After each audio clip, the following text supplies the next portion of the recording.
อาคาตีในตีเช็ดดูสิทธิ์ขนาดอันพี่น้องเขามาไทยวัดสีทองกำพองกองมือกว่ากันเอาขนาดมันเก็ตแต้มก็เก็ตหนักว่าค่ะตั้งเสียงตั้งโมเตมาปากปลายขนาดค่ะพี่น้องเขาค่ะอันเขาขาดแต่ไรมาในแข่งอันเป็นก้นขาในวันที่16ปากปลายเนาะ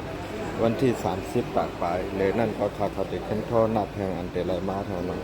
ในเหรียญในเตะไรมาในมี4ปากปลายก็ค่ะเนาะในเหรียญที่6ในได้ติ้มแต่ไรมาต่างๆมัวเราค่ะเนาะกับนั้นแหละพี่น้องเขาเจออยู่กรุงเทพและหิมห้อมสังเคยยินเฮ็ดจีไอเกาหลีเจอมาเมืองไทยถึงแหมาคงเต็มตัวห้องตัวขายอันนั้นก็มีเองของซื้อเมียเหลียวในไทยเฮ็ดมาคงเต็มกันยินดีครับตอนค่ะเนาะต้องถามมาอะไรดีหมายคน0877325905ยินดีครับตอนค่ะพาจีเสือจันลายในค่ะเนาะเสือจันลายจะเข้ากรุงเทพหมายคนแต่เด็กคนหาค่านั่นนะหมายพ้อง0877325905ค่ะเนาะ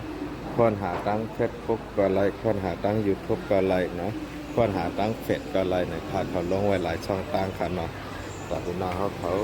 เดี๋ยวเลยตั้งฐานตั้งเขาคานนะส่วนแต่ไลน์เนี่ยก็อันตีไลน์เนี่ยก็ตีตัวหนึ่งเยอะก็0877325905ค่ะเนาะค่ะยินจมพี่น้องเขาเยอะนำค่ะเนาะ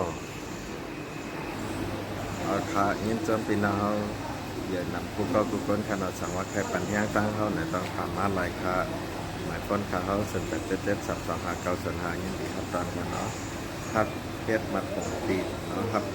ลงลายจือวัดมาครับเพชรพัสปัดจากก่อนเจ้าในสั่งแค่ผู้ลองหูย่อยย่ำเนี่ยก็กับ10เราถามมาหลายค่ะเนาะก็ค่ะมาส่งขายยินดีครับตอนผู้ก็ผู้คนค่ะค่ะ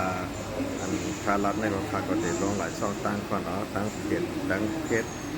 บุ๊กยูทูบจากอาจารย์ในติ๊กต็อกจากอาจารย์ในข่าวทำมาสุดท้าย